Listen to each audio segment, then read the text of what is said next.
എല്ലാവർക്കും നമസ്കാരം. ഫിഫ്ത്ത് സ്റ്റാൻഡേർഡിലെ 10th യൂണിറ്റായ wonders in the sky and splendours on the earth എന്നുള്ള പാഠഭാഗത്തിലേക്ക് സ്വാഗതം. അപ്പോൾ നമുക്ക് പാഠത്തിലേക്ക് വരാം. ആദ്യമായിട്ട് നമുക്കവിടെ ഒരു പിക്ചർ തന്നിരിക്കുന്നു. Didn't you enjoy the night view of the sky during your trip to Peeli's village? Listen to Appu's description after the trip. പീലിയുടെ ഗ്രാമത്തിലേക്കുള്ള യാത്ര നമ്മൾ ഒന്നാമത്തെ പാഠത്തിൽ പഠിച്ചു കഴിഞ്ഞു. അപ്പോൾ ആ യാത്രയിൽ അവർ കണ്ട ആകാശ കാഴ്ചകൾ എന്തൊക്കെയാണെന്നതിൽ പറയുന്നുണ്ടായിരുന്നു. അപ്പോൾ ആ യാത്രയ്ക്ക് ശേഷം അപ്പു എഴുതിയ ഒരു വിവരണമാണ് താഴെ തന്നിരിക്കുന്നത്. അത് ഞാൻ നിങ്ങളെ ഒന്ന് മലയാളത്തിൽ പറഞ്ഞു കേൾപ്പിക്കാം. ഇങ്ങനെയാണ്: നിലാവ് പൊഴിച്ചു നിൽക്കുന്ന ചന്ദ്രൻ്റെ മനോഹാരിതയിൽ ആകാശം എത്ര സുന്ദരമാണ്. മുത്തുകൾ വാരി വിതറിയതുപോലെ അനേകായിരം നക്ഷത്രങ്ങൾ ജ്വലിച്ചു നിൽക്കുന്നു. അവയ്ക്കൊപ്പം തിളങ്ങി നിൽക്കുന്ന ഒരു ആകാശഗോളത്തെ നോക്കി പീലി പറഞ്ഞു, അതൊരു ഗ്രഹമാണ്. അത്ഭുതത്തോടെ നോക്കി നിന്ന ഞങ്ങളോട് വിക്കി വിളിച്ചു പറഞ്ഞു, അതാണ് ശുക്രൻ. അപ്പോൾ നീനു ചോദിച്ചു, ഗ്രഹമായിട്ട് കൂടി ശുക്രൻ ഇങ്ങനെ തിളങ്ങുന്നത് എന്തുകൊണ്ടാണ്? നിങ്ങൾക്കറിയാമോ? എല്ലാവരും കൗതുകത്തോടു കൂടി നീനുവിനെ നോക്കി. പിന്നീട് അങ്ങോട്ട് ആകാശത്തിലെ അത്ഭുത കാഴ്ചകളുടെ കെട്ടഴിക്കുകയായിരുന്നു. അപ്പോൾ ഇതാണ് ഡയറിയിൽ പറഞ്ഞിരിക്കുന്നത്. നമുക്ക് അടുത്ത പേജിലേക്ക് വരാം. അടുത്തായി പേജ് നമ്പർ 162. അപ്പോൾ നമ്മൾ രാത്രിയിലെ ആകാശ കാഴ്ചകൾ എല്ലാവർക്കും വളരെ ഇഷ്ടമുള്ള കാര്യമാണ്. നമ്മൾ രാത്രിയിലേക്ക് ആകാശത്തേക്ക് നോക്കി നിൽക്കാനും ആ കാഴ്ചകളൊക്കെ കാണാനും ഒക്കെ എന്ത് രസമാണ്. ഇത്ര മനോഹരമായിട്ടുള്ള ഈ ഒരു ആകാശ കാഴ്ച എന്തുകൊണ്ടാണ് നമുക്ക് പകൽ കാണാൻ പറ്റാത്തത്? നിങ്ങൾ ചിന്തിച്ചിട്ടുണ്ടോ? എന്താണ് നമുക്ക് ഈ പകൽ ഇത്ര ഭംഗിയായിട്ട് ഇതിനെ കാണാൻ സാധിക്കാത്തത്? അവിടെ ഒരു ചോദ്യം തന്നിരിക്കുന്നു. Why is the beautiful view of the sky at night not visible to us during day time? Write down the reasons. അതായത് നിങ്ങൾക്ക് ആ കാരണം എന്താണ് അവിടെ നിന്ന് എഴുതാമോ? അപ്പോൾ രാത്രിയിൽ ഈ കാഴ്ചകൾ നമുക്ക് പകൽ കാണാൻ സാധിക്കാത്തതിൻ്റെ കാരണങ്ങൾ അപ്പോൾ അവിടെ നിന്ന് എഴുതിക്കാട്ടെ. അപ്പോൾ നിങ്ങളുടെ ആൻസറിനകത്ത് എന്തുകൊണ്ടാണ് നമുക്ക് ഈ പകല് ഇത് കാണാൻ സാധിക്കാത്തത് എന്നുള്ളതിൻ്റെ ഉത്തരമായിട്ട് സൂര്യൻ്റെ സാന്നിധ്യം അല്ലെങ്കിൽ സണ്ണിൻ്റെ വെട്ടം കൊണ്ടാണ്, സൂര്യൻ്റെ പ്രകാശം കൊണ്ടാണ് ഇത് നമുക്ക് കാണാൻ സാധിക്കാത്തതെന്നുണ്ടല്ലോ. അപ്പോൾ എന്താണ്? സൂര്യൻ്റെ പ്രകാശം ഭൂമിയിലേക്ക് വരുന്നത് കൊണ്ട് നമ്മൾ ആ പ്രകാശത്തിലേക്ക് നോക്കുമ്പോൾ മറ്റ് കാഴ്ചകളൊന്നും നമുക്ക് കാണാൻ സാധിക്കത്തില്ല. ആകാശത്തിൽ ഇപ്പം കാണുന്നത് പോലെ, രാത്രിയിൽ കാണുന്നത് പോലെയുള്ള ഭംഗിയുള്ള കാഴ്ചകളും നക്ഷത്രങ്ങളും മറ്റ് കാഴ്ചകളും ഒക്കെ ഉണ്ട്. പക്ഷേ നമുക്കത് കാണാൻ സാധിക്കാത്തതിൻ്റെ പ്രധാന കാരണം എന്താണ്? സൂര്യൻ്റെ പ്രകാശമാണ്. പകല് അതിശക്തമായിട്ടുള്ള പ്രകാശം ഉള്ളത് കൊണ്ട് ഈ കാഴ്ചകളൊന്നും നമുക്ക് കാണാൻ പറ്റത്തില്ല. അപ്പോൾ നമുക്ക് അവിടെ നോക്കാം. Haven't you understood that the presence of the sun is the reason for this? അതായത് സൂര്യൻ്റെ സാന്നിധ്യമാണ് നമുക്കിങ്ങനെ പകല് കാഴ്ചകൾ കാണാൻ സാധിക്കാത്തത്. ഇനി സൂര്യൻ എന്താണ്?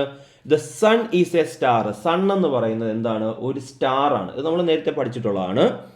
സണ്ണ് ഒരു സ്റ്റാർ ആണ്. The sun is also the closest star to the earth. അതായത് എർത്തിനോട് ഏറ്റവും അടുത്ത് കിടക്കുന്ന ഒരു സ്റ്റാർ, ഒരു നക്ഷത്രമാണ് സൺ എന്ന് പറയുന്നത്. അപ്പോൾ സണ്ണിനെ പറ്റിയുള്ള കാര്യങ്ങൾ പഠിക്കണം. എന്തൊക്കെയാണ്? The sun is a star. The sun is also the closest star to the earth. അതായത് ഭൂമിയോട് ഏറ്റവും അടുത്ത് കിടക്കുന്ന സ്റ്റാർ ആണ് സൺ എന്ന് പറയുന്നത്. There are many other stars which are bigger than the sun. അതായത് അവിടെ എന്തുണ്ട്? ഒരുപാട് നക്ഷത്രങ്ങൾ സൂര്യനേക്കാൾ വലുപ്പം കൂടിയത് ഉണ്ട്. പക്ഷെ നമുക്ക് ആ സൂര്യൻ്റെ അത്രയും പ്രകാശം ആ സ്റ്റാറിൽ നിന്നും കിട്ടുന്നുണ്ടോ? കിട്ടുന്നില്ല. നമുക്കതൊക്കെ വളരെ ചെറിയ നക്ഷത്രങ്ങളായിട്ടാണ് തോന്നുന്നത്. അങ്ങനെ ചെറിയ നക്ഷത്രങ്ങളായിട്ട് തോന്നാനുള്ള കാരണം എന്താണ്? നിങ്ങളത് ആലോചിച്ച് നോക്കിയിട്ടുണ്ടോ? അപ്പോൾ അതിൻ്റെ ആൻസർ നമുക്കിവിടെ പറയുന്നുണ്ട്. Stars appear small because they are far away from the earth. അതായത് ഈ നമ്മൾ കാണുന്ന മറ്റ് നക്ഷത്രങ്ങളൊക്കെ സൂര്യനേക്കാൾ വലുതാണ് എന്ന് പറഞ്ഞു. പക്ഷേ അത് ചെറുതായിട്ട് കാണാനുള്ള കാരണം എന്ന് പറയുന്നത് ഭൂമിയിൽ നിന്നും വളരെ അകലത്തിലാണ് ഈ സ്റ്റാറുകളൊക്കെ ഉള്ളത്. അതായത് സൂര്യനാണ് ഭൂമിയോട് ഏറ്റവും അടുത്ത് കിടക്കുന്ന സ്റ്റാർ. ബാക്കിയുള്ള സ്റ്റാറുകളെല്ലാം ഒരുപാട് ദൂരെയാണുള്ളത്. അങ്ങനെ ഒരുപാട് ദൂരെ ആയതുകൊണ്ട് നമുക്ക് എന്ത് ചെയ്യാൻ സാധിക്കത്തില്ല? അവയെ വലുതായിട്ട് കാണാനോ അതിൻ്റെ പ്രകാശം നമുക്ക് കിട്ടുകയോ ചെയ്യത്തില്ല. അപ്പോൾ ഒന്നുകൂടെ നോക്കാം. Stars appear small because they are far away from the earth. അപ്പം എർത്തിൽ നിന്നും ഭൂമിയിൽ നിന്നും ഒരുപാട് ദൂരെയാണ് മറ്റ് സ്റ്റാറുകളൊക്കെ ഉള്ളത്. Stars are giant celestial bodies that are luminescent. അതായത് സ്റ്റാർ എന്ന് പറയുന്നത് ജെയിൻ സെലസ്റ്റിയൽ ബോഡീസ് ആണ്. എന്ന് വെച്ചാൽ ഭീമാകാരമായ ആകാശഗോളങ്ങളാണ്. അതായത് സ്റ്റാർ എന്ന് പറയുന്നത് ചെറിയ ഗോളങ്ങളൊന്നുമല്ല, വലിയ ഭീമാകാരമായ ആകാശഗോളങ്ങളാണ്. That are luminescent. അതായത് അവ എന്തുണ്ട്? സ്വയം പ്രകാശിക്കുന്നവയാണ്, സ്വയം കത്തുന്നവയാണ്. അപ്പോൾ സ്റ്റാറുകൾ എന്ന് പറയുന്നത് എന്താണ്? വലിയ ആകാശഗോളങ്ങളാണ്. അവ സ്വയം കത്തുന്നതാണ്.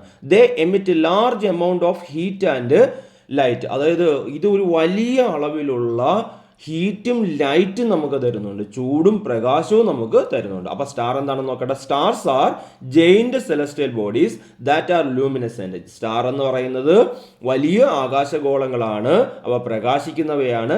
They emit large amount of heat and light. അതൊരു വലിയ അളവിലുള്ള ചൂടും പ്രകാശവും നമുക്ക് തരുന്നുണ്ട്. അടുത്ത് നോക്കിയാട്ടെ. Galaxies are cluster of billions of stars. അതായത് ഗാലക്സികൾ എന്ന് പറയുന്നത് കോടിക്കണക്കിന് നക്ഷത്രങ്ങൾ ഉൾപ്പെടുന്ന നക്ഷത്രങ്ങളുടെ കൂട്ടത്തിനെയാണ്.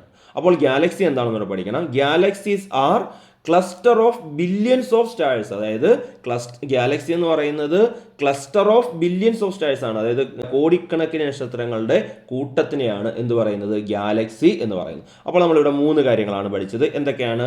ഒന്നാമത്തേത് sun. The sun is a star. The sun is also closest star to the earth. അതായത് സൺ ഒരു സ്റ്റാർ ആണ്. സൺ എന്താണ്? ഭൂമിയോട് ഏറ്റവും അടുത്ത് കിടക്കുന്ന ഒരു സ്റ്റാർ ആണ്. ഇനി സ്റ്റാർ എന്താണെന്ന് പറയാം. Stars are giant celestial bodies that are luminescent. അതായത് സ്റ്റാർ എന്ന് പറയുന്നത് ഭീമാകാരമായ ആകാശഗോളങ്ങളാണ്, സ്വയം പ്രകാശിക്കുന്നവയാണ്. They emit large amount of heat and light. അവർ വലിയ അളവിലെ ഹീറ്റും ലൈറ്റും എമിറ്റ് ചെയ്യുന്നുണ്ട്. ഇനി ഗാലക്സി എന്താണെന്ന് നോക്കാം.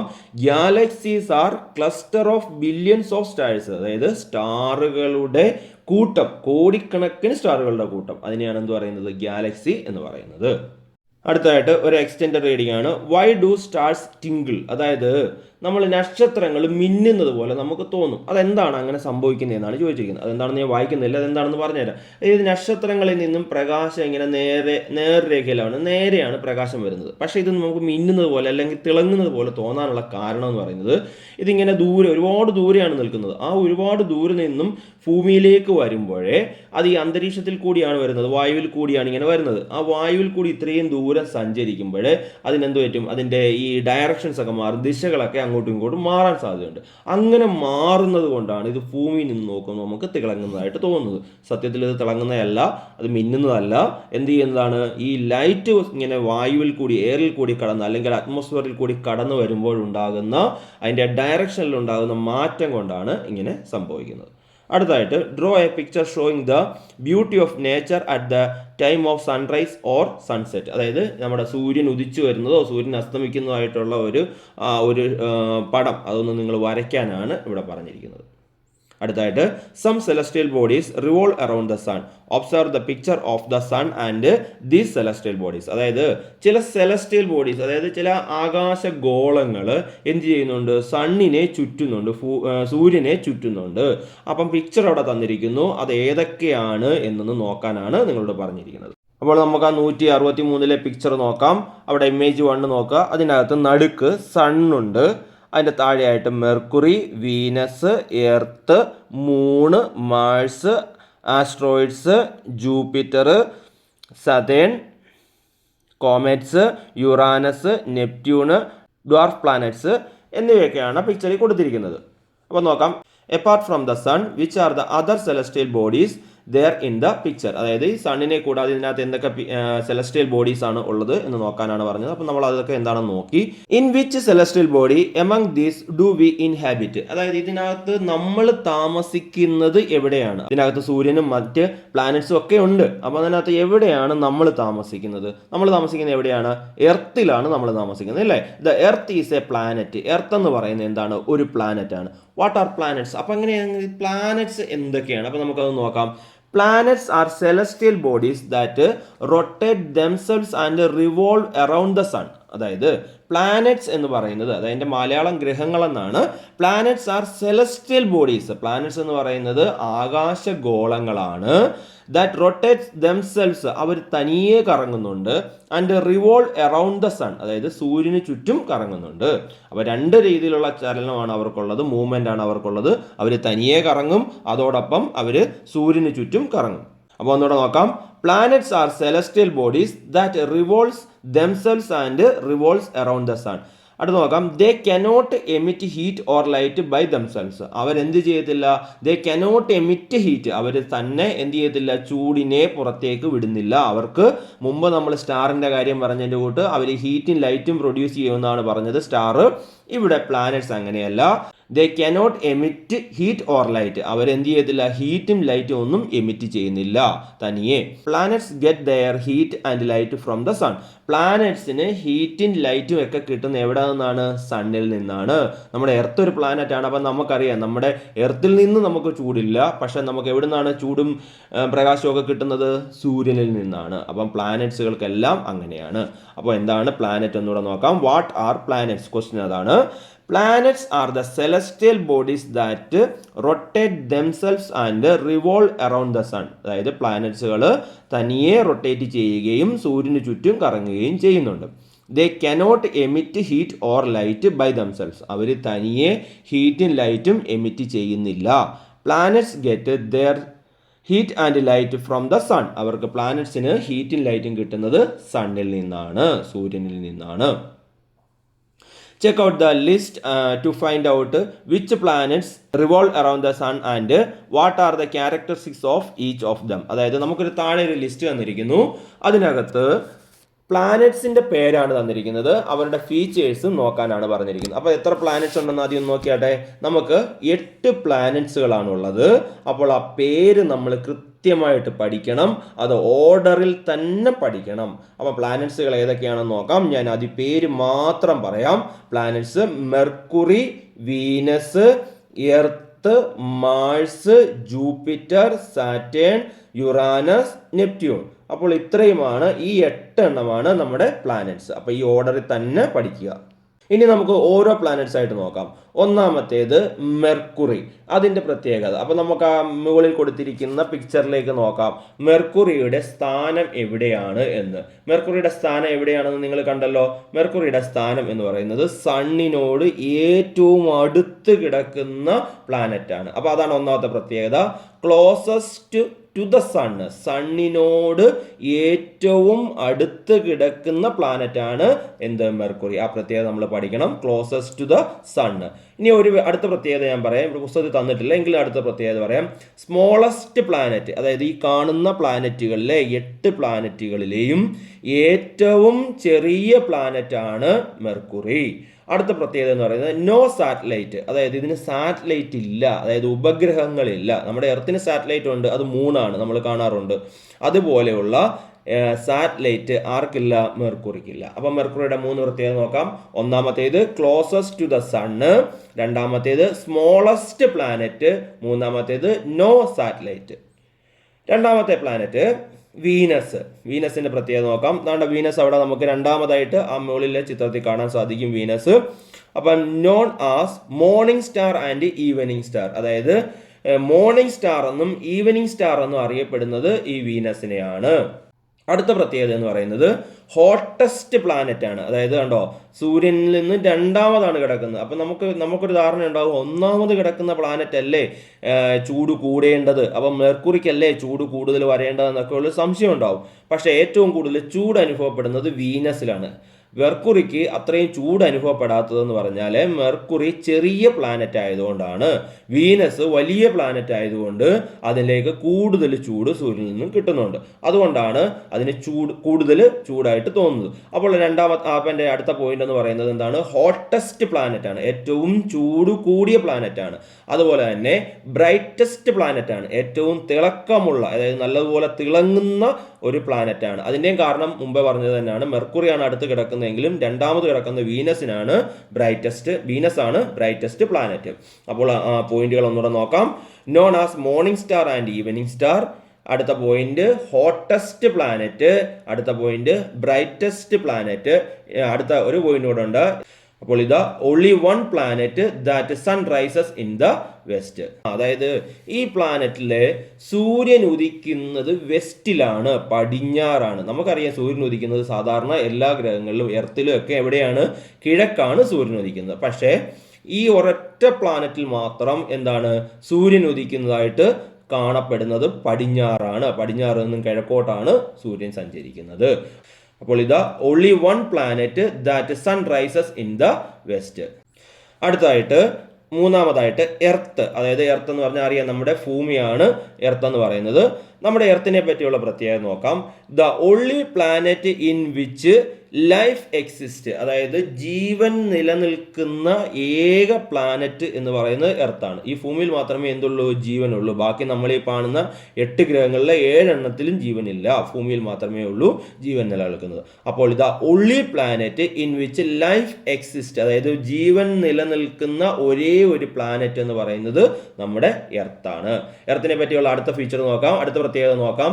അടുത്തത് ബ്ലൂ പ്ലാനറ്റ്, അതായത് നീലഗ്രഹം എന്നറിയപ്പെടുന്നത് എർത്താണ്. എർത്തിന് അങ്ങനെ നീലഗ്രഹം എന്നറിയപ്പെടാനുള്ള കാരണം എന്ന് പറയുന്നത് ഇവിടെ വെള്ളം ഉള്ളത് കൊണ്ട്, ജലത്തിന്റെ അളവ് കൂടുതലുള്ളത് കൊണ്ട് ദൂരെ നിന്ന് നോക്കുമ്പോൾ ഇത് നീല നിറത്തിലാണ് കാണപ്പെടുന്നത്. അപ്പം ബ്ലൂ പ്ലാനറ്റ് എന്നറിയപ്പെടുന്നത് എർത്തിനെയാണ്. ഇനി അടുത്ത പ്രത്യേകത എന്ന് പറയുന്നത് വാട്ടർ പ്ലാനറ്റ് ആണ്, അതായത് ജലഗ്രഹമാണ് എർത്ത്. അതായത് വെള്ളമുള്ള ഒരു ഗ്രഹമാണ്, ജലഗ്രഹം എന്നാണ് അറിയപ്പെടുന്നത്. only one satellite മൂൺ, അത് നമുക്ക് എർത്തിന് ഒറ്റ സാറ്റലൈറ്റേ ഉള്ളൂ, അതിൻ്റെ പേര് മൂൺ എന്നാണ്. അപ്പോൾ എർത്തിന്റെ പ്രത്യേകതകൾ എന്തൊക്കെയാണ് ഒന്നുകൂടെ പറയാം. The only planet in which life exists, blue planet, water planet, only one satellite Moon. അടുത്തതായിട്ട് നാലാമത്തേത് മാഴ്സ്, എർത്ത് കഴിഞ്ഞാൽ അടുത്ത പ്ലാനറ്റ് ആണ് മാഴ്സ്. അപ്പോൾ അതിൻ്റെ പ്രത്യേകത നോക്കാം. ഇത് റെഡ് പ്ലാനറ്റ് എന്നറിയപ്പെടും, അതായത് ചുമന്ന ഗ്രഹം, റെഡ് പ്ലാനറ്റ് ആണ്. ഇതിൻ്റെ റെഡ് കളറിന് കാരണം ഇതിനകത്ത് ഇരുമ്പിൻ്റെ അംശം കൂടുതലാണ്, അതായത് പ്ലാനറ്റിലെ ഇരുമ്പ് ധാരാളമായിട്ടുള്ളത് കൊണ്ടാണ് ഇതിനെ റെഡ് കളറിൽ കാണപ്പെടുന്നത്. അപ്പോൾ ഇതിൻ്റെ പേര് റെഡ് പ്ലാനറ്റ് എന്നാണ്. അടുത്ത പ്രത്യേകത എന്ന് പറയുന്നത് time taken to complete 1 revolution is 12 years, അതായത് ഇത് സൂര്യനെ ഒന്ന് വലം വെച്ച് വരാൻ 12 വർഷം എടുക്കും. നമ്മുടെ എർത്ത് സൂര്യനെ ഒന്ന് വലം വെച്ച് വരാൻ നമുക്ക് എടുക്കുന്നത് 1 വർഷമാണ്. അപ്പോൾ തൊട്ടപ്പുറത്ത് കിടക്കുന്ന മാഴ്സിന് നമ്മുടെ സൂര്യനെ ഒന്ന് റിവോൾവ് ചെയ്ത് വരാൻ എടുക്കുന്ന സമയം എന്ന് പറയുന്നത് 12 വർഷമാണ്. Has many features similar to the earth, അതായത് എർത്തിനോട് സാമ്യമുള്ള ഒരുപാട് ഫീച്ചേഴ്സുകൾ ആർക്കുണ്ട്, മാഴ്സിനുണ്ട്. മാഴ്സ് എന്ന് പറയുന്നത് ഭൂമിയോട് ഒരുപാട് സാമ്യമുള്ള ഒരു പ്ലാനറ്റ് ആണ്. അപ്പോൾ അതിൻ്റെ പ്രത്യേകത നോക്കാം. Red planet, time taken to complete 1 revolution is 12 years, has many features similar to earth. അടുത്തത് അഞ്ചാമത്തേത് ജൂപ്പിറ്റർ, ദ ലാർജസ്റ്റ് പ്ലാനറ്റ്, അതായത് ഏറ്റവും വലിയ പ്ലാനറ്റ്, ഏറ്റവും വലിയ ഗ്രഹം എന്ന് പറയുന്നത് ജൂപ്പിറ്റർ ആണ്. ഏറ്റവും ചെറുത് നമ്മൾ പഠിച്ചായിരുന്നു, അത് ഏതാണ്, മെർക്കുറിയാണ്. ഇവിടെ ഏറ്റവും വലിയ പ്ലാനറ്റ് ഏതാണ്, ജൂപ്പിറ്റർ ആണ്. ഇനി ജൂപ്പിറ്ററിന്റെ അടുത്ത പ്രത്യേകത മോർ ദാൻ 60 സാറ്റലൈറ്റ്സ്, അതായത് 60 സാറ്റലൈറ്റിൽ കൂടുതൽ ഉണ്ട്. അതായത് ജൂപ്പിറ്ററിന് 60 എണ്ണത്തിൽ കൂടുതൽ സാറ്റലൈറ്റ് ഉണ്ട്. നമുക്കാണെങ്കിൽ ഒരെണ്ണേ ഉള്ളൂ എർത്തിന്, ഏതാണ്, മൂണാണ്. ആ സമയത്ത് ജൂപ്പിറ്ററിന് 60 കൂടുതൽ സാറ്റലൈറ്റ് ഉണ്ട്. പിന്നെ time taken to complete 1 revolution is 12 years. ജൂപ്പിറ്ററിനും 1 revolution കംപ്ലീറ്റ് ചെയ്യാൻ, സൂര്യനെ ഒന്ന് ചുറ്റി വരാൻ 12 വർഷം എടുക്കും. അടുത്തതായിട്ട് ആറാമത്തേത് സാറ്റേൺ ആണ്. അതിൻ്റെ പ്രത്യേകത നോക്കാം. ദ സെക്കൻഡ് ലാർജസ്റ്റ് പ്ലാനറ്റ്, രണ്ടാമത്തെ വലിയ പ്ലാനറ്റ്. ഒന്നാമത്തെ ഏറ്റവും വലുതെന്ന് പറയുന്നത് ജൂപ്പിറ്റർ ആണ്. പിന്നെ രണ്ടാമത്തേത് ഏതാണ്, സാറ്റേൺ ആണ്. അടുത്ത പ്രത്യേകത എന്ന് പറഞ്ഞാൽ ആ പടത്തിൽ നോക്കിയാൽ നമുക്ക് അറിയാം, ഹാസ് റിങ്സ് അറൗണ്ട് ഇറ്റ്, അതായത് ഇതിന് ചുറ്റിനും എന്തുണ്ട്, റിങ്സ് ഉണ്ട്, വലയങ്ങളുണ്ട്. ഈ വലയങ്ങളുള്ള പ്ലാനറ്റ് എന്ന് പറയുന്നത്, ഏക പ്ലാനറ്റ് എന്ന് പറയുന്നത് സാറ്റേൺ ആണ്. അപ്പോൾ സാറ്റേണിന്റെ പ്രത്യേകത ഹാസ് റിങ്സ് അറൗണ്ട് ഇറ്റ്. അടുത്തത് യുറാനസ് ആണ്. യുറാനസിന്റെ പ്രത്യേകത നോക്കാം. ദ കോൾഡസ്റ്റ് പ്ലാനറ്റ്, അതായത് ഏറ്റവും തണുത്ത ഗ്രഹമാണ്, തണുത്ത പ്ലാനറ്റ് ആണ്, കോൾഡസ്റ്റ് പ്ലാനറ്റ് ആണ് യുറാനസ്. അടുത്ത പ്രത്യേകത മോർ ദാൻ 40 സാറ്റലൈറ്റ്സ്, ഇതിന് 40 കൂടുതൽ സാറ്റലൈറ്റുകൾ ഉണ്ട്. പിന്നെ 4 times ബിഗർ ദാൻ എർത്ത്, എർത്തിനേക്കാൾ 4 ഇരട്ടി വലുപ്പമുണ്ട്. എർത്തിന്റെ വലുപ്പത്തിന്റെ 4 ഇരട്ടിയാണ് ഈ പറഞ്ഞ യുറാനസിന്റെ വലുപ്പം എന്ന് പറയുന്നത്. അപ്പോൾ യുറാനസിന്റെ പ്രത്യേകത ഒന്നുകൂടെ നോക്കാം. The coldest planet, more than 40 satellites, 4 times bigger than Earth. അടുത്ത last one Neptune, the planet that is farther from the sun, അതായത് സണ്ണിൽ നിന്നും ഏറ്റവും ദൂരെയുള്ള പ്ലാനറ്റ് ആണ് ഏത്, നെപ്റ്റ്യൂൺ എന്ന് പറയുന്നത്. അടുത്ത പ്രത്യേകത എന്ന് പറയുന്നത് മോർ ദാൻ 25 സാറ്റലൈറ്റ്സ്, ഇതിന് 25 കൂടുതൽ സാറ്റലൈറ്റുകൾ ഉണ്ട്. അപ്പോൾ രണ്ട് പ്രത്യേകത, the planet that is farther from the sun, അടുത്ത പ്രത്യേകത മോർ ദാൻ 25 സാറ്റലൈറ്റ്സ്. അപ്പോൾ ഈ 8 സാറ്റലൈറ്റുകളും അതിൻ്റെ പ്രത്യേകതകളും നിങ്ങൾ കൃത്യമായിട്ട് പഠിക്കണം. അത് ഓർഡറിൽ തന്നെ പഠിക്കുകയും വേണം. അടുത്തതായിട്ട് പേജ് നമ്പർ 164. അപ്പോൾ നമ്മൾ ഇതുവരെ പഠിച്ച എന്താണ്, പ്ലാനറ്റ്സിനെ പറ്റിയിട്ടാണ്. നമ്മൾ 8 പ്ലാനറ്റ്സിനെ പറ്റിയും അതിൻ്റെ പ്രത്യേകതകളെ പറ്റിയൊക്കെ പഠിച്ചു കഴിഞ്ഞു. അപ്പോൾ നമുക്കൊരു ചോദ്യം ചോദിക്കുന്നു, are only the planets revolving around the sun, ഈ പ്ലാനറ്റ്സ് മാത്രമേ സണ്ണിന് ചുറ്റും കറങ്ങുന്നുള്ളൂ ആ പിക്ചർ നമുക്ക് ഒന്നുകൂടെ നോക്കാം. Image 1 page number 163. അതിനകത്ത് പ്ലാനറ്റ്സ് മാത്രമേ ഉള്ളൂ? അല്ല, പ്ലാനറ്റ്സ് മാത്രമല്ല. അതിനകത്ത് ആരൊക്കെയുണ്ട്? പ്ലാനറ്റ്സിനെ കൂടാതെ തന്നെ ഡ്വാർഫ് പ്ലാനറ്റ്സ് ഉണ്ട്, അതുപോലെ തന്നെ ആസ്ട്രോയിഡ്സ് ഉണ്ട്. അപ്പോൾ എന്തൊക്കെയാണ് നമ്മൾ ഈ പിക്ചറിൽ കാണുന്നത്? പിക്ചർ ഇമേജ് 1-നകത്ത് പ്ലാനറ്റ്സ്, ഡ്വാർഫ് പ്ലാനറ്റ്സ്, ആസ്ട്രോയിഡ്സ്, അതാണ് അവിടെ പറഞ്ഞിരിക്കുന്നത്. Apart from the planets, dwarf planets and asteroids are seen in image 1. അപ്പം ഇമേജ് 1-നകത്ത് പ്ലാനറ്റ്സും ഡ്വാർഫ് പ്ലാനറ്റ്സും ആസ്ട്രോയിഡ്സും നമ്മൾ പറയുന്നുണ്ട്. അപ്പോൾ നീ എന്താണ് സോളാർ സിസ്റ്റം എന്ന് നോക്കാം. The solar system consist of the sun, the 8 planets observing the sun, their satellites, dwarf planets, asteroids, meteors and comets. The sun is the center of the solar system. അപ്പോൾ solar system നമ്മൾ പഠിക്കേണ്ടതാണ്. Solar system എന്താണെന്ന് ചോദിച്ചാൽ എന്താണ്? സണ്ണും നമ്മുടെ സൂര്യനും, നമ്മൾ ആ സൂര്യനെ ചുറ്റുന്ന 8 planets, അതായത് സൂര്യനെ ചുറ്റുന്ന 8 ഗ്രഹങ്ങളും, പിന്നീട് ദെയർ സാറ്റലൈറ്റ്സ്, അവരുടെ സാറ്റലൈറ്റുകൾ. നമ്മൾ പറഞ്ഞല്ലോ നമ്മുടെ എർത്തിന് 3 ഉള്ളതുപോലെ തന്നെ ഒരുപാട് പ്ലാനറ്റ്സിന് എന്തുണ്ട്? സാറ്റലൈറ്റ്സ് ഉണ്ട്. 60 സാറ്റലൈറ്റ് ഉള്ളവരുണ്ട്, സാറ്റലൈറ്റ് ഇല്ലാത്തവരും ഉണ്ട്. അപ്പോൾ ഈ എർത്തിനെ ചുറ്റുന്ന പ്ലാനറ്റ്സും അവരുടെ സാറ്റലൈറ്റ്സും, പിന്നെ ഡ്വാർഫ് പ്ലാനറ്റ്സ്. ഡ്വാർഫ് പ്ലാനറ്റ്സ് എന്ന് വെച്ച് കഴിഞ്ഞാൽ കുള്ളൻ ഗ്രഹങ്ങൾ എന്നൊക്കെ പറയും. ഡ്വാർഫ് പ്ലാനറ്റ്സ് പ്ലാനറ്റ്സിനേക്കാൾ ചെറിയ സാധനങ്ങളാണ് ഡ്വാർഫ് പ്ലാനറ്റ്സ്. അതെന്താണ് താഴെ നമ്മൾ പഠിക്കുമല്ല, അതിനെപ്പറ്റി ഒരു എക്സ്റ്റെൻഡഡ് റീഡിങ് തരുന്നുണ്ട്. അപ്പോൾ അവിടെ നമുക്ക് പറയാം ഡ്വാർഫ് പ്ലാനറ്റ്സ് ഉണ്ട്, പിന്നെ ആസ്ട്രോയിഡ്സ് ഉണ്ട്, അതുപോലെ തന്നെ മീറ്റിയോഴ്സ്, അതേപോലെ തന്നെ കോമറ്റ്സ്. അപ്പോൾ ഇങ്ങനെയുള്ള സാധനങ്ങളെല്ലാം കൂടെ ചേരുന്നതിനെയാണ് നമ്മൾ എന്ത് പറയുന്നത്? സോളാർ സിസ്റ്റം എന്ന് പറയുന്നത്. അപ്പോൾ ഒന്നുകൂടെ പറയാം. The solar system consist of the sun, the 8 planets observing the sun, their satellites, dwarf planets, asteroids, meteors and comets. The sun is the center of the solar system. അപ്പോൾ ഈ solar സിസ്റ്റത്തിന്റെ centre എന്ന് പറയുന്നത് sun ആണ്, സൂര്യനാണ് solar സിസ്റ്റത്തിന്റെ centre. അപ്പോൾ ഇത് പഠിക്കണം, സോളാർ സിസ്റ്റം പഠിക്കണം. അവിടെ ഒരു എക്സ്റ്റെൻഡ് റീഡിങ് തന്നിരിക്കുന്നു. It was Nicholas Copernicus who revealed to the world that the sun is the center of the solar system. He was a Polish astronomer. അതായത് നിക്കോളാസ് കോപ്പർനിക്കസ് എന്ന് പറയുന്ന ആളാണ് ഈ സണ്ണാണ് സോളാർ സിസ്റ്റത്തിന്റെ സെന്റർ എന്ന് ലോകത്ത് ആദ്യമായിട്ട് കണ്ടുപിടിച്ചത്. അദ്ദേഹം ഒരു പോളിഷ് അസ്ട്രോണമർ ആണ്. അടുത്ത ഒരു ഭാഗമുണ്ട്, അത് നമുക്ക് പഠിക്കേണ്ടതാണ്. The Milky Way is the galaxy that includes the solar system. അതായത് നമ്മുടെ സോളാർ സിസ്റ്റം ഉൾക്കൊള്ളുന്ന ഗാലക്സിയുടെ പേരാണ് മിൽക്കി വേ. അപ്പോൾ ഒന്നുകൂടെ പറയാം. The Milky Way is A Galaxy that includes the solar system. It has billions of stars. അതായത് ഈ മിൽക്കി വേക്കകത്ത് എന്തുണ്ട്? കോടിക്കണക്കിന് സ്റ്റാർസുകളുണ്ട്, ബില്യൺസ് ഓഫ് സ്റ്റാർസ് ഉണ്ട്. The universe consist of billions of such galaxies. അപ്പം യൂണിവേഴ്സ് എന്ന് പറയുന്നത് നമ്മുടെ പ്രപഞ്ചം, യൂണിവേഴ്സ് എന്ന് പറയുന്നത് ഇങ്ങനെ ബില്യൺസ് ഓഫ് ഗാലക്സീസ് ഉൾപ്പെടുന്നതാണ്. അതായത് കോടിക്കണക്കിന് ഗാലക്സികൾ, മിൽക്കി വേ പോലെയുള്ള കോടിക്കണക്കിന് ഗാലക്സികൾ ഉൾപ്പെടുന്നതാണ് എന്ത്? യൂണിവേഴ്സ് എന്ന് പറയുന്നത്. അപ്പോൾ 2 കാര്യങ്ങളാണ് അവിടെ പഠിച്ചിരിക്കുന്നത്.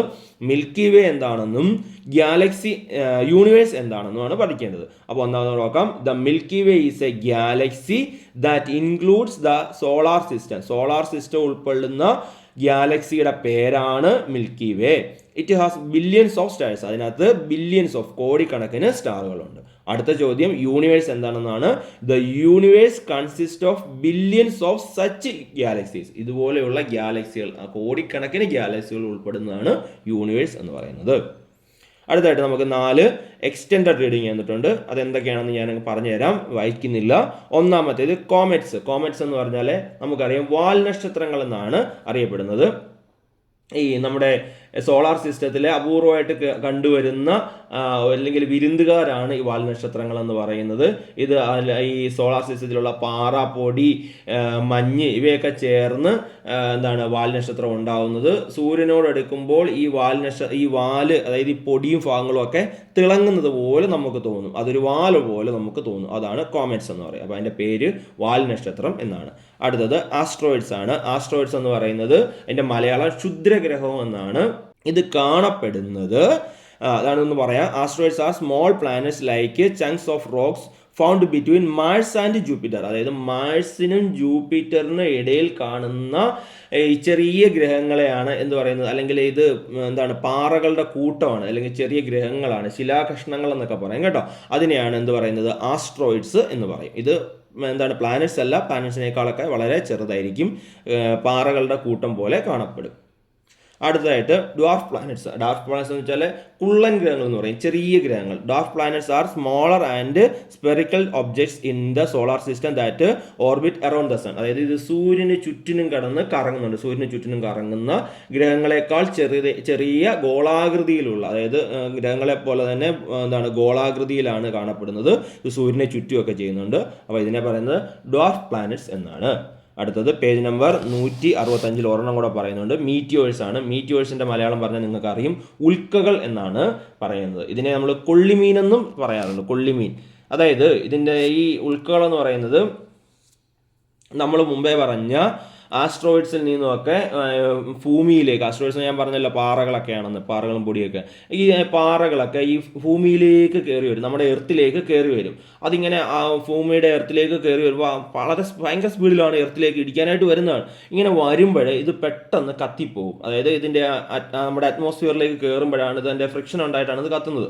അപ്പോൾ ഈ അറ്റ്മോസ്ഫിയറിലേക്ക് കയറി കഴിയുമ്പോൾ ഇത് പെട്ടെന്ന് കത്തി ഇല്ലാതായി പോകും. അപ്പോൾ നമ്മളിങ്ങനെ രാത്രി കാലങ്ങളിലൊക്കെ മുകളിലോട്ട് നോക്കുമ്പോൾ കാണാം പെട്ടെന്ന് എന്തോ കത്തി താഴേക്ക് വരുന്ന പോലെ കാണും. താഴെ വരത്തില്ല, അതിന് മുമ്പ് ഇത് കത്തി തീരുകയും ചെയ്യും. അതാണ് ഉൽക്കകൾ എന്ന് പറയും. അതിൻ്റെ മലയാളം നമ്മൾ സാധാരണഗതിയിൽ ഇതിനെ വിളിക്കുന്നത് കൊള്ളിമീൻ എന്നാണ്. എൻ്റെ ഇംഗ്ലീഷ് മീറ്റിയോഴ്സ് എന്നാണ്. അടുത്തതായിട്ട് സാറ്റലൈറ്റ് എന്താണെന്ന് പറയാം. Satellites are celestial bodies that orbit around the planet in fixed orbits. The moon is the only satellite of the Earth. അപ്പോൾ സാറ്റലൈറ്റ് എന്ന് പറയുന്നത് സെലസ്റ്റിയൽ ബോഡീസ് ആണ്, ആകാശഗോളങ്ങളാണ്. That orbit around the planet. അതായത് നമ്മുടെ പ്ലാനറ്റ്സ് എന്ന് പറയുന്നത് നമ്മുടെ സണ്ണിന് ചുറ്റിനുമാണ് കറങ്ങുന്നത്. പക്ഷേ നമ്മുടെ സാറ്റലൈറ്റ് എന്ന് പറഞ്ഞാൽ നമ്മുടെ പ്ലാനറ്റ്സിന് ചുറ്റിനും കറങ്ങുന്നതിനെയാണ് നമ്മൾ സാറ്റലൈറ്റ് എന്ന് പറയുന്നത്. അപ്പോൾ satellite are celestial bodies that orbit around the planets in fixed orbits. അതായത് കൃത്യമായ ഒരു ഓർബിറ്റിൽ കൂടി, കൃത്യമായ ഒരു വഴിയിൽ കൂടിയാണ് എപ്പോഴും ഇത് സഞ്ചരിക്കുന്നത്. The moon is the only satellite of the Earth. എർത്തിന്റെ ഏക സാറ്റലൈറ്റ് എന്ന് പറയുന്നത്, ആകെയുള്ള ഒരു സാറ്റലൈറ്റ് എന്ന് പറയുന്നത് മൂണാണ്. അടുത്താണ് സൈഡീരിയൽ മന്ത്. അതൊരു എക്സ്റ്റൻഡഡ് റീഡിംഗ് ആണ്. The moon takes about 27.3 days to orbit the Earth once. This is called sidereal month. അതായത് നമ്മുടെ മൂണ് നമ്മുടെ എർത്തിനെ ഒന്ന് റൊട്ടേറ്റ് ചെയ്യാൻ, മൂണെന്ന് പറയുന്നത് നമ്മുടെ സാറ്റലൈറ്റ് ആണ്, എർത്തിൻ്റെ സാറ്റലൈറ്റ് ആണ്. ആ സാറ്റലൈറ്റ് നമ്മുടെ ഭൂമിയെ, എർത്തിനെ ഒരു തവണയൊന്ന് ചുറ്റി വരാനായിട്ട് 27.3 ദിവസം, അതായത് 27.3 days ആണ് എടുക്കുന്നത്. ഇതിനെയാണ് സൈഡീരിയൽ മന്ത് എന്ന് പറയുന്നത്. അതായത് നക്ഷത്ര മാസം എന്ന് പറയും കേട്ടോ, സൈഡീരിയൽ മന്ത് എന്ന് പറയും. അപ്പോൾ ഈ നക്ഷത്ര മാസം ഉണ്ടാകുന്നത്, അല്ലെ സൈഡീരിയൽ മന്ത് ഉണ്ടാകുന്നത് പറയുന്നത് 27.3 days കൂടുമ്പോഴാണ്. അതിൻ്റെ കാരണം എന്ന് പറയുന്നത് ഈ മൂണിന് എർത്തിനെ ഒന്ന് വലം വെച്ച് വരാൻ എടുക്കുന്ന സമയമാണ് 27.3 days എന്ന് പറയുന്നത്. അടുത്തായിട്ട് നമുക്ക് താഴെ ഒരു ചിത്രം തന്നിരിക്കുന്നു. ആ പിക്ചറിനകത്ത് നമ്മുടെ സണ്ണിനെയാണ് നടുക്ക് കാണിച്ചിരിക്കുന്നത്. അതിന് ചുറ്റിനും ഓരോ പ്ലാനറ്റ്സുകളും റൊട്ടേറ്റ് ചെയ്യുന്നുണ്ട്. ഇത് കൃത്യമായിട്ടുള്ള ഒരു വഴിയിൽ കൂടിയാണ് റൊട്ടേറ്റ് ചെയ്യുന്നത്. അതായത് പ്ലാനറ്റ്സുകൾ എപ്പോഴും കൃത്യമായ ഒരു ഓർബിറ്റിൽ കൂടി മാത്രമാണ് സണ്ണിനെ റിവോൾവ് ചെയ്യുന്നത്. അങ്ങനെ കൃത്യമായി ഈ സഞ്ചരിക്കുന്ന പാത്തിനെ പറയുന്ന പേരാണ് ഓർബിറ്റ് എന്ന് പറയും കേട്ടോ. അപ്പോൾ എന്താണെന്ന് നോക്കാം. The orbit is the path of celestial bodies round the sun. അതായത് സൂര്യനെ ചുറ്റുന്ന ആ കൃത്യമായ വഴിക്ക് പറയുന്ന പേരാണ് ഓർബിറ്റ് എന്ന് പറയുന്നത്. Planets revolve around the sun on elliptical orbits. അതായത് നമ്മുടെ പ്ലാനറ്റ്സുകൾ സണ്ണിനെ ഒരു എലിപ്റ്റിക്കൽ ഓർബിറ്റിലാണ്, അതായത് കൃത്യമായ റൗണ്ട് അല്ല, ഒരു ദീർഘവൃത്താകൃതിയിലുള്ള ഒരു ഓർബിറ്റിൽ കൂടിയാണ് റൊട്ടേറ്റ് ചെയ്യുന്നത്. It is the gravitational force between the planets and the sun that helps the planets move along their fixed orbit. ഈ ഓർബിറ്റിൽ, കൃത്യമായ ഈ ഓർബിറ്റിൽ കൂടി ഇങ്ങനെ സഞ്ചരിക്കാനുള്ള കാരണം അതായത് കൃത്യമായ ഒരു വഴിയിൽ കൂടിയാണ് സഞ്ചരിക്കുന്നത്. ആ ഓർബിറ്റിൽ കൂടി ഇങ്ങനെ കൃത്യമായിട്ട് സഞ്ചരിക്കാനുള്ള കാരണം എന്ന് പറയുന്നത് ഈ പ്ലാനറ്റും നമ്മുടെ സണ്ണും തമ്മിലുള്ള ഒരു ഗ്രാവിറ്റേഷൻ ഫോഴ്സ് ആണ്, ഒരു കാന്തിക ബലം എന്ന് പറയും. അത് അവർ തമ്മിലൊരു ആകർഷണമുണ്ട്. ആ കാന്തിക ബലത്തിനെ അല്ലെങ്കിൽ ആ ആകർഷണം കാരണമാണ് ഇതിങ്ങനെ കൃത്യമായിട്ട് ഈ ഓർബിറ്റിൽ കൂടി സഞ്ചരിക്കുന്നത്. All the planets rotate on their imaginary axis while orbiting the sun. എല്ലാ പ്ലാനറ്റ്സുകളും സൂര്യനെ ചുറ്റുന്നതോടുകൂടി തന്നെ അത് സ്വന്തമായിട്ട് എന്ത് ചെയ്യുന്നുണ്ട്, റൊട്ടേറ്റ് ചെയ്യുന്നുണ്ട്. എർത്തും എന്ത് ചെയ്യുന്നുണ്ട്, റൊട്ടേറ്റ് ചെയ്യുന്നുണ്ട്, റിവോൾവ് ചെയ്യുന്നുണ്ട്. എല്ലാ പ്ലാനറ്റ്സുകൾക്കും രണ്ട് മൂവ്മെന്റ് ആണ് നമ്മൾ നേരത്തെ പറഞ്ഞു. അത് സ്വന്തമായിട്ടൊന്ന് കറങ്ങുന്നുണ്ട്, പിന്നെ ഇത് സൂര്യനെ ചുറ്റുന്നുമുണ്ട്. അപ്പോൾ റൊട്ടേറ്റ് ചെയ്യുകയും റിവോൾവ് ചെയ്യുകയും ചെയ്യുന്നുണ്ട്. അപ്പോൾ ഓർബിറ്റ് എന്താണെന്ന് ഒന്നുകൂടെ നോക്കാം. The orbit is the path of celestial bodies around the sun. സൂര്യന് ചുറ്റിനും ഈ സെലസ്റ്റിയൽ ബോഡീസ് റൗണ്ട് ചെയ്യുന്ന പാത്തിനെയാണ് ഓർബിറ്റ് എന്ന് പറയുന്നത്. Planets revolve around the sun on elliptical orbits. അതായത് പ്ലാനറ്റ്സുകൾ സണ്ണിനെ ഒരു എലിപ്റ്റിക്കൽ ഓർബിറ്റിൽ കൂടിയാണ്, ദീർഘവൃത്താകൃതിയിലുള്ള ഒരു വഴിയിൽ കൂടിയാണ് ചുറ്റുന്നത്. It is the gravitational force between the planets and the sun that helps the planets move along their fixed orbits. ഈ ഫിക്സഡ് ഓർബിറ്റിൽ കൂടി സഞ്ചരിക്കാൻ സഹായിക്കുന്നതെന്ന് പറയുന്നത് ഗ്രാവിറ്റേഷണൽ ഫോഴ്സ് ആണ്. ആരൊക്കെ തമ്മിലുള്ള? സണ്ണും പ്ലാനറ്റ്സും തമ്മിലുള്ള ഗ്രാവിറ്റേഷണൽ ഫോഴ്സ് ആണ്. All the planets rotate on their imaginary axis while orbiting the sun. എല്ലാ പ്ലാനറ്റ്സുകളും ഒരു ഇമാജിനറി ആക്സിസിൽ സൂര്യനെ ചുറ്റുന്നതിനെ പോലെ തന്നെ അവർ സ്വന്തമായിട്ടും കറങ്ങുന്നുണ്ട്.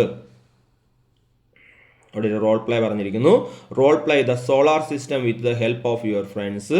Don't forget to introduce each planet with its characteristics. അതായത് നിങ്ങൾ റോൾ പ്ലേ നടത്തുക, ഓരോരുത്തരും ഓരോ പ്ലാനറ്റ് പോലെ അഭിനയിച്ചുകൊണ്ട് അവരുടെ പ്രത്യേകതകൾ പറഞ്ഞുകൊണ്ട് നമ്മളൊരു റോൾ പ്ലേ നടത്താനാണ് പറഞ്ഞിരിക്കുന്നത്. അപ്പോൾ ഇതുവരെ പറഞ്ഞ കാര്യങ്ങളെല്ലാം നിങ്ങൾക്ക് മനസ്സിലായി എന്ന് പ്രതീക്ഷിക്കുന്നു. എന്തെങ്കിലും സംശയങ്ങളോ നിർദ്ദേശങ്ങളോ അഭിപ്രായങ്ങളോ ഒക്കെ ഉണ്ടെങ്കിൽ കമൻറ്റായിട്ട് രേഖപ്പെടുത്തുക. എല്ലാവർക്കും നന്ദി, നമസ്കാരം.